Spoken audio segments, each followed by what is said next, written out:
Authors Over 50, Writing in Life's Sweetest Third. Authors Over 50's weekly podcast celebrates writers and their journeys to publication. Writing after 50 is a whole story on its own, so let's skip to life's sweetest third and talk with authors about their journey from pen to publish. Welcome. I'm Julia Daly, your host, and I invite you to listen to interviews with writers who've achieved their goal of publishing a book just later in life.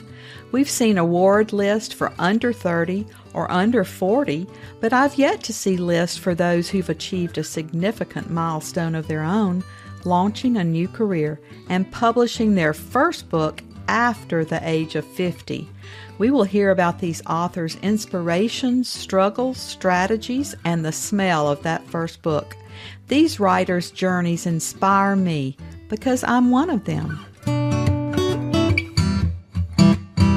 My guest today is a graduate of the College of William and Mary and of the University of Virginia School of Law. He's had a lifelong interest in American political history, particularly concerning the presidency. He is the author of 2 historical fiction books set in the years before the Civil War. Their titles are And Tyler No More and Union No More. He has also written 2 books on the history of presidential nominating conventions, the first American political conventions and president making in the Gilded Age. Welcome to Authors Over 50, Stan Haynes. Hello, Julia. Thanks for having me. Stan, our opening question on Authors Over 50 is always, what took you so long to write your first book? Well, in addition to lack of time, my career was as a lawyer, and I worked very long hours. It was a lack of subject matter that really interested me that I thought I could add something to by writing a book about it. Finally, when I was in my 40s, I was reading a lot about presidential history, and I came across and became very interested in presidential nominating conventions. I worked in Baltimore at the time, and it turned out that many of the early conventions from the 1830s through the Civil War were held in Baltimore. So I began to research that, and it turned into a book. And as you said in your introduction, I wrote 2 books about the 19th century presidential nominating conventions, which are nonfiction books. First one came out when I was in my early 50s.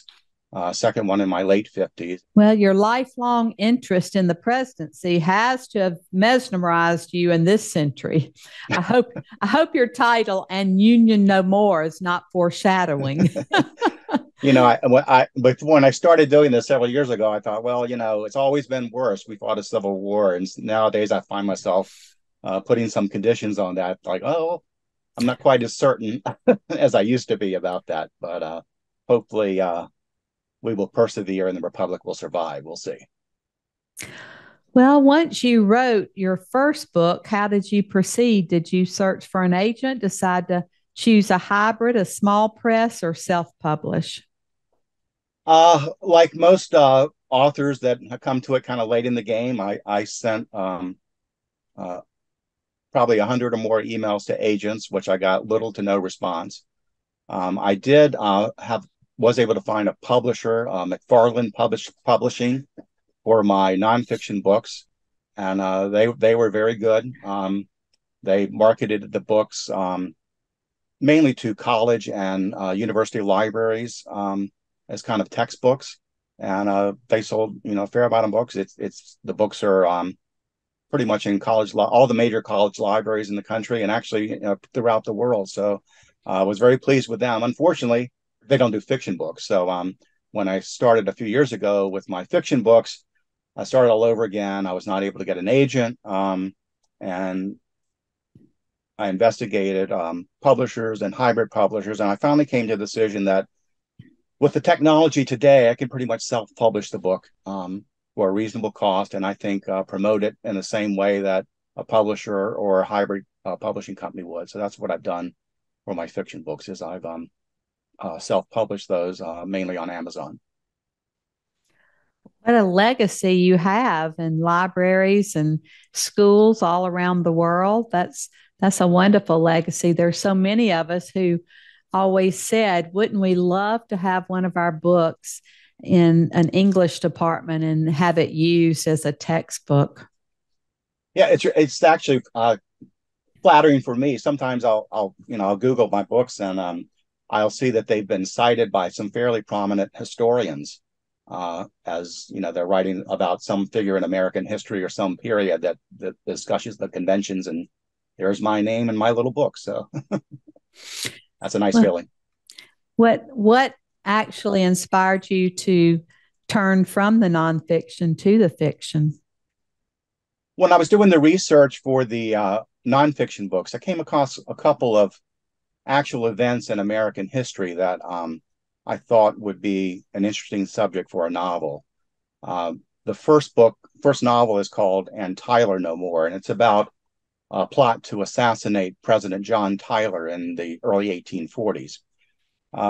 The actual event was there was a brand new Navy ship that was being launched, and Tyler had invited his cabinet, prominent congressmen, kind of the political elite of Washington society, to go on a cruise down the Potomac River for the launching of the ship.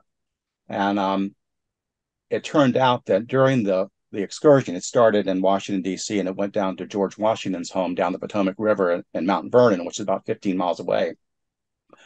When they got around Mount Vernon, there was a massive cannon on the ship, and they wanted to show it off to the crowd. And so they fired the cannon a couple of times, and it worked fine, and everybody was oohing and awing. Then they fired it a third time, and it exploded. And it ended up killing two members of the cabinet, some other people, multiple injuries, but for the fact that President Tyler had been below deck and he had been detained for a few minutes, he would have been killed in the explosion. So in my little mind, I began to wonder, well, what if this had been, it turned out it was just totally an accident. The cannon was overheated. But what if this had been an assassination plot against the president? And what would the reasons have been behind that? So I created a story with a plot about people that would want to kill President Tyler and how they went about it. And so that became the first book. The second book is set a decade later in the 1850s, and it concerns the abolitionist John Brown. We all know John Brown from the story at Harper's Ferry on the eve of the Civil War, when he took over a federal arsenal, and the idea was to have a slave insurrection and to basically fight slavery by having slaves take up arms and attack their masters in Virginia and elsewhere. A lot of people don't know that was in 1861. A lot of people don't know that a few years earlier, John Brown had been in Kansas, where there was a battle over slavery going on, and he kind of crossed the line of what was considered morality or not at the time. He basically committed a massacre of slave owners in Kansas. He and a group of his followers went from cabin to cabin around midnight one night and basically butchered 5 men and boys whose only sin was they were for slavery and he was against slavery. So that took place in a little place called Potawatomi, and it's known to history as the Potawatomi Massacre. And that's kind of the background and plot of my second book. It's just so fascinating, when you incorporate some of history into a fictional book. I love that. And I've heard it called lately creative nonfiction, where you have an actual character like President Tyler and you work in and create and wrap it in fiction. Yeah, it's kind of fascinating. So both of my books, I have, my fictional characters, but I do have real historical figures that I put in the book. And it's fun to kind of put words in Abraham Lincoln's mouth or President Tyler's mouth or another historical figure. And that it does kind of bind you. You can't change history, so you have to kind of stick by what the historical record shows when dealing with them, but you can incorporate them into the plots. And we have so many options, as you've mentioned, about taking our publishing journey. There's so many different options for everyone today. Was it a large learning curve? Did you have to really take classes or teach yourself on YouTube? How did you learn the self-publishing route? Well, there's a lot of information available online in terms of seminars, just articles, whatever. I mean, I think you really have to make the decision. Do you want to go with a hybrid publisher or self-publish or try to get a publisher? And once you figure that out, you can, pretty much go whichever direction your decision leads you. I mean, you have to have a good editor in terms of the grammar part of the book. You need a developmental editor to look at the plot and make suggestions as to that. And I found that to be a very, very helpful. I ended up rewriting sections of both of my novels after the developmental editor said, well, you don't really want to do this, and that doesn't really make sense, but if you tried this, it might make more sense. And I think the books were much improved based upon rewriting after that advice. And then you have to make the decision. Do you go with Amazon? Do you go with other than Amazon? Do you go with ebooks or print books or hardback books? And, it just depends on what you feel you want to do. But there are options there available for everything. Have to come up with someone to design a book cover that you think is good. Someone to do the formatting of the book so it looks professionally done. So those are all the kind of things that are available online. From the first one I did about 3 or 4 years ago, I learned some mistakes that I made, and hopefully I corrected those in the second one. But it's not prohibitively expensive. If someone has an idea about a book and is unable to find a publisher, publish it yourself. It's not that hard a process.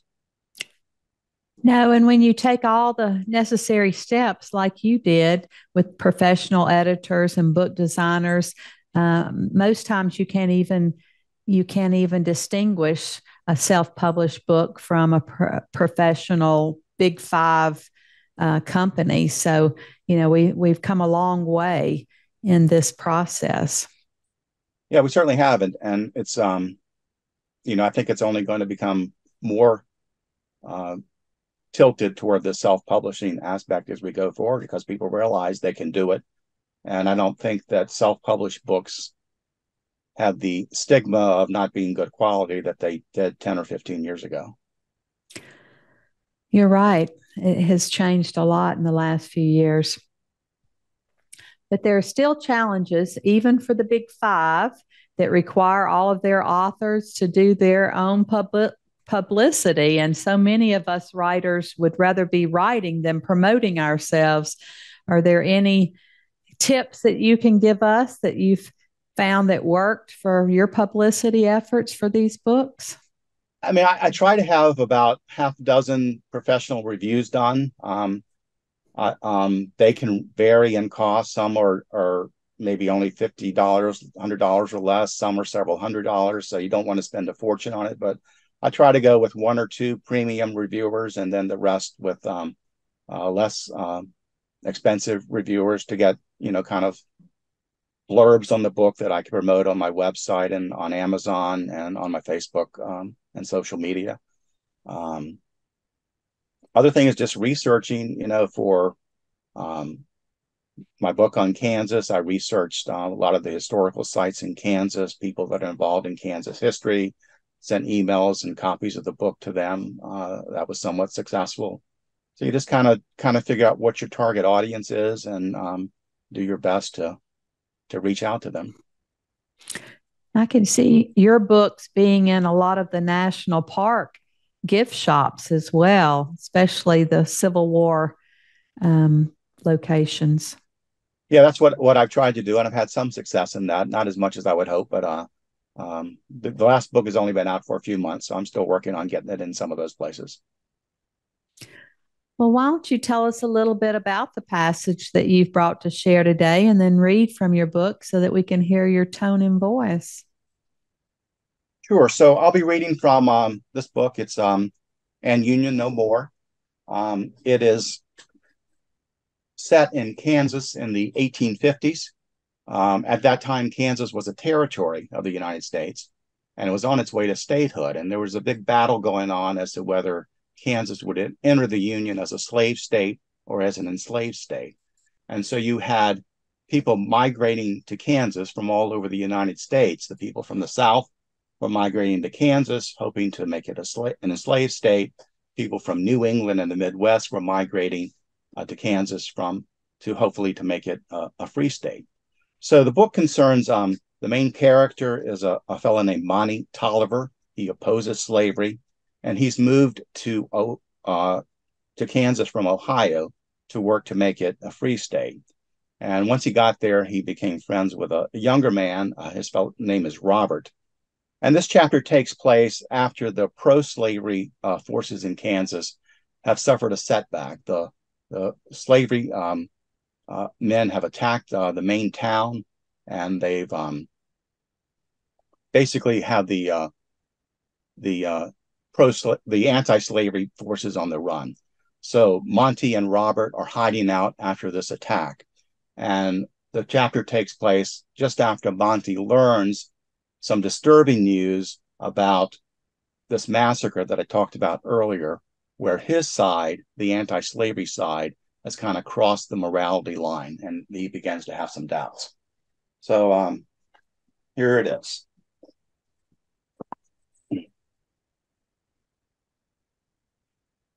A cool late spring dawn had just broken over the Kansas prairie. Monty called Robert's name quietly a couple of times. With everything that had gone on in the past few days, he knew that startling a man with a loaded pistol at his side was not a good idea. He saw Robert's eyes dart open and the instinctive grab for the weapon, stopping when he recognized Monty standing next to the pile of straw that he had been resting on. He and the younger Robert had become close friends after both had arrived in Kansas several months ago. "Get up. We need to go," said Monty. "Something terrible has happened. I've already gotten the horses saddled." He shoved a cup of hot coffee into Robert's hands. "Drink fast and grab your gear." What? What now? What is it? Where are we going?" asked a puzzled Robert. "I'll tell you once we get started." Monty watched as Robert gulped down the weak coffee and pulled on his boots. Having slept in their clothes, both were already dressed. He looked at the saddlebag he had brought along at the only clothes that he had. A few shirts, some drawers, and a couple of pairs of socks were still there. The events of the last few days raced through his mind. It was Monday, he was pretty sure. It had been less than a week ago since it all began. Last Wednesday, the long-anticipated attack on Lawrence, the town that served as the headquarters of the Free State movement in the Kansas Territory, had finally occurred. He had seen it all, crouched beside Robert as they hid in a shed. Pro-slavery thugs from neighboring Missouri, with the backing of federal authorities, had stormed into the town. They called themselves a sheriff's posse, but to Monty and the others in Lawrence, they were nothing more than an invading mob. They burned the town's main hotel, destroyed the offices of its newspapers, and looted most of the shops. Monty and Robert had been frustrated and angry, disagreeing with the command from their superiors in the Free State militia to stand down and not oppose the attack. Since then, however, they had come around to believing that it had been the correct decision and that they had been hopelessly outnumbered. Any resistance would have been futile and would have resulted in many deaths. In the aftermath of the attack, Monty and Robert had fled Lawrence. The men in their unit had scattered. There was no one to lead, at least not now, and Robert had insisted on getting Monty away from danger. It would have been a coup for the degenerates who attacked the town to get their hands on such a prominent figure in the Free State cause as Monty, a former congressman and a captain in the Free State militia. Several of the movement's leaders had already been captured and imprisoned. Monty and Robert first headed east of town, but the roads were blocked by the ruffians, forcing them to turn and head south toward Ottawa. They covered almost 25 miles, resting only a few hours in the darkest hours of the night. Early the next morning, they came across a friendly settler, a Free Stater, living in an isolated cabin with his family, who welcomed them and let them stay in his barn. They had hoped to get on their way the next day, to circle around to the west and eventually make their way back to Lawrence.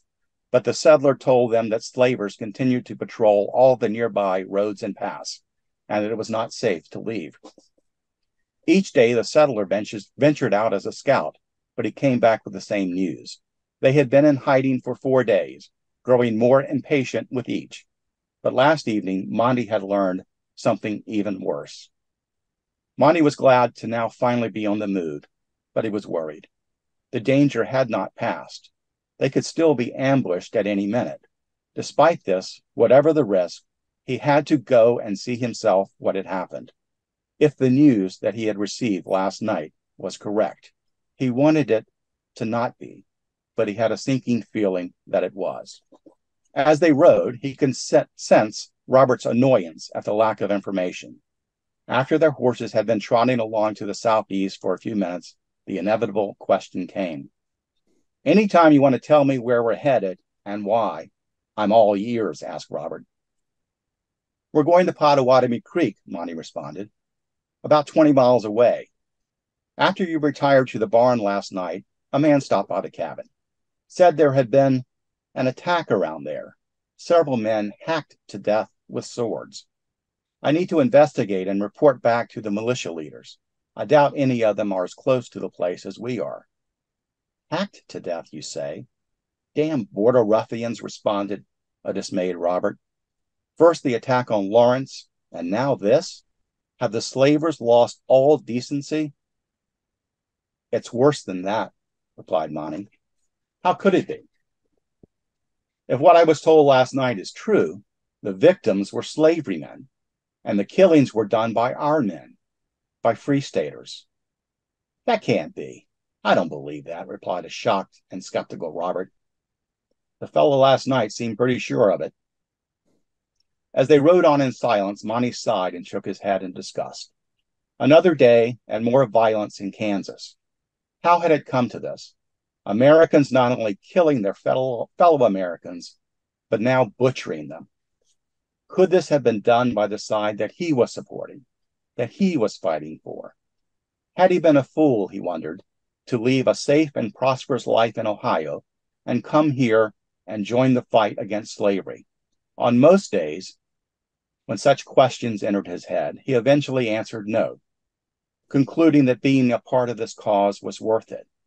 On this brisk morning in late May, as he headed toward the site of a massacre, he was not so sure.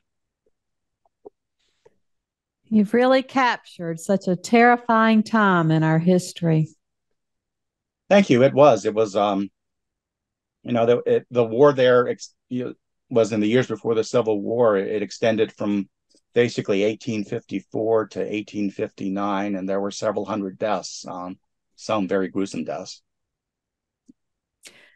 When you write historical fiction, do you complete your research before you begin? Are you a pantser or a plotter? Do you have outlines, or do you complete your research as you go along? I generally do the historical research first. I know pretty much where I want the book to start and where I want it to end, and the handful of historical events that I want to include in the plot.